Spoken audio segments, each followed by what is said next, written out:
There is a unique ritual in modern cinema. The movie ends, the heroes have won for now, the credits begin to roll, but nobody moves. Theaters are filled with the rustle of popcorn bags and whispered anticipation. Everyone is waiting. They are waiting for that final little morsel, that extra scene.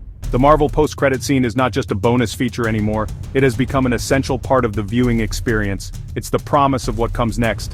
It's the final twist of the knife, or the last laugh. This tradition has fundamentally changed how we watch these movies, turning every ending into a new beginning and every fan into a detective, piecing together the future of an entire cinematic universe. These scenes are the connective tissue of the Marvel Cinematic Universe, the threads that weave individual stories into a grand, overarching tapestry. A single 30-second clip can introduce a new hero. It can reveal a hidden villain, or it can simply show our favorite characters unwinding after saving the world. The variety is part of the appeal. You never quite know what you are going to get. Will it be something universe-shattering? Let's start at the bottom of the list. These are the scenes that, while perhaps entertaining in the moment, had the least lasting impact or were simply forgettable.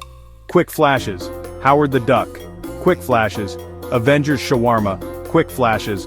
Thor Collector Ether. Quick flashes. Ant-Man Giant Ant. Quick flashes. Spider-Man Captain America. PSA. Think of Howard the Duck's cameo in Guardians of the Galaxy.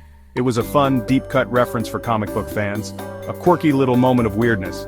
But did it set up anything major? No. Did it change our understanding of the universe? Not really. It was a gag. Lower end of the spectrum. Similarly, the shawarma scene from The Avengers is iconic for its humor, seeing Earth's mightiest heroes exhausted and silent just eating together. Beloved but narrative impact, virtually zero. Moving up slightly, scenes that were fine but underwhelming. Thor, the Dark World mid-credit. Volstagg and Sif deliver the ether to the Collector. On paper this is huge. Introduces a major cosmic player, sets up the Infinity Stone quest. However, the execution felt a bit flat. Benicio del Toro's eccentric Collector almost overshadowed the importance. Another example, Ant-Man and the Wasp. Giant ant playing Scott's drum set. It's funny, it's cute, but compared to the film's shocking main post-credit scene, this felt like an afterthought. These lower-tier scenes highlight a challenge. Not every stinger can be a game-changer. Sometimes you just need a joke. Sometimes the payoff feels minor in the grand scheme. Iron Man 3 ending, Tony telling the story to Bruce Banner who fell asleep. A clever, funny button.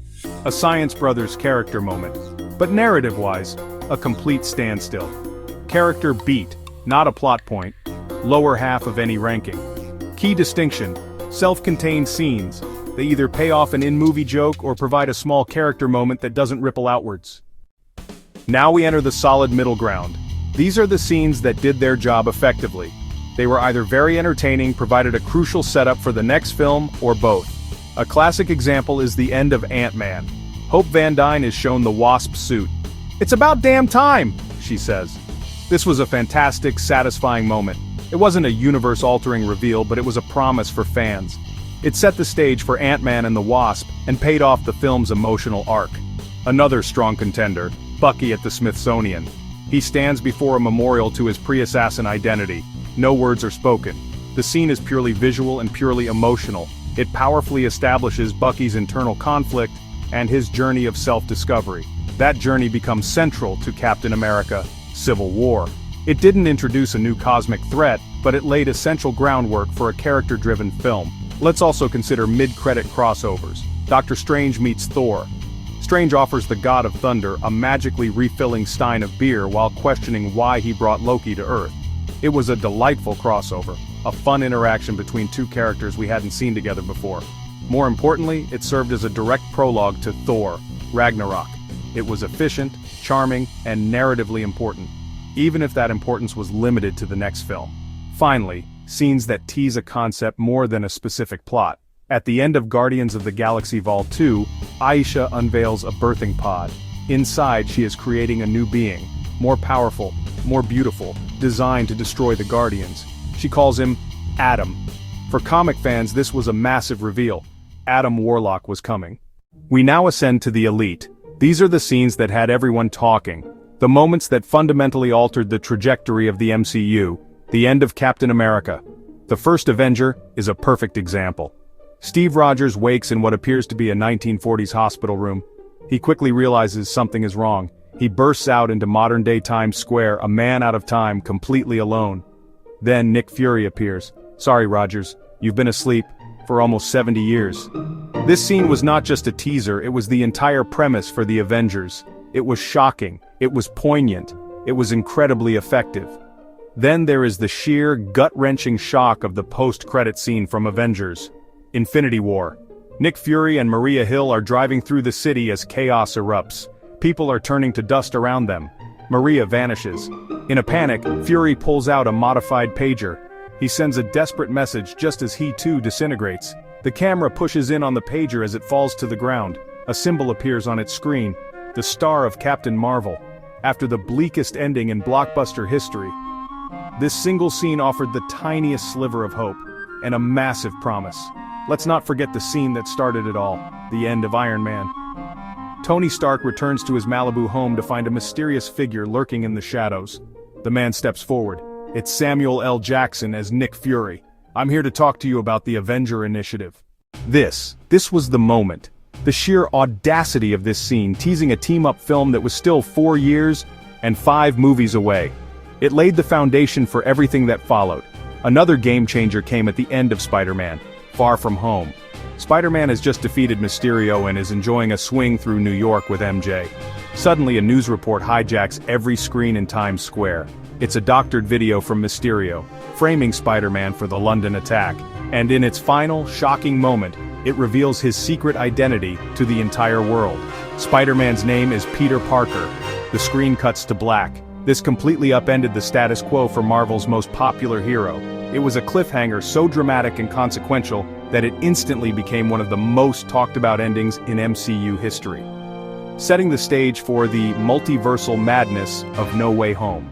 As we move through the multiverse saga, the post-credit scenes have evolved. They are no longer just teasing the next movie. They are laying the groundwork for the ultimate endgame: Secret Wars.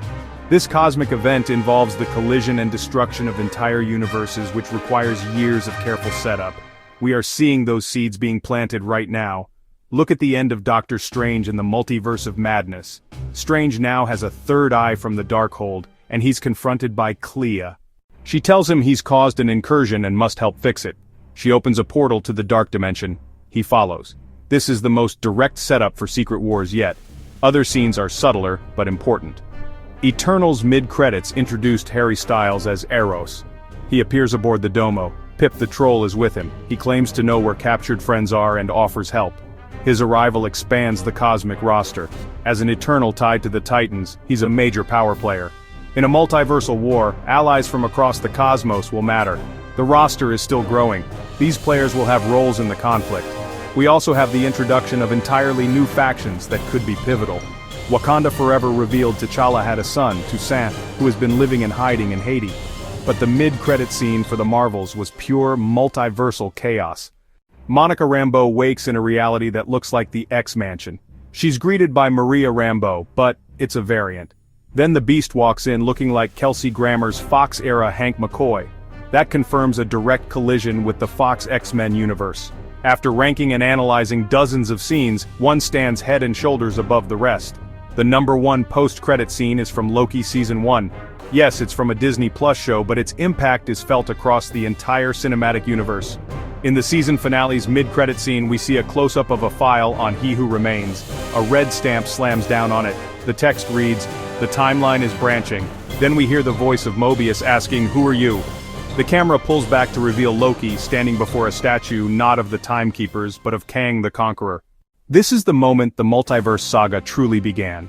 The death of He Who Remains, and Sylvie's act of cosmic rebellion didn't just create a few new timelines, it shattered the sacred timeline entirely.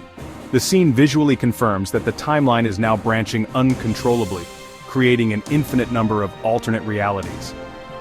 This is the foundational event that makes everything else possible. It is the reason variants like those in Spider-Man, No Way Home could cross over.